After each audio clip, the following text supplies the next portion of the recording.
It appears Seoul and Washington could make amendments to the bilateral trade pact. Political parties here in Korea are sharply divided over the move. The opposition demands to know why the government changed its stance and agreed to hold such talks, while the ruling party calls for bipartisanship to find the best possible solution. Kim Min-ji has the latest from Parliament. Political wrangling among rival parties continued at the National Assembly on Tuesday, with changes to the Korea-U.S. free trade deal appearing imminent. Seoul and Washington agreed last week to start renegotiating their 5-year-old trade pact, following talks between the country's trade chiefs. The Korean government has stressed that it will take necessary steps, including a joint study on the impact of the FTA, but that stance is being met with a strong backlash from the opposition parties.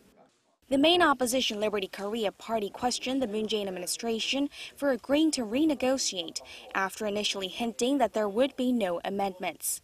The minor conservative Padam party echoed those remarks, saying that the government is going back and forth and called on it to explain itself. In 2011, when the deal took effect, Moon's party, which led the opposition at the time, was against the deal, saying that certain clauses would benefit Washington more than Korea. The centrist People's Party also pointed out that for an amendment to take place, it needs approval from the National Assembly according to the law, adding that the government did not abide by parliamentary procedures. The ruling Democratic Party of Korea, meanwhile, is calling for bipartisan efforts in dealing with the situation.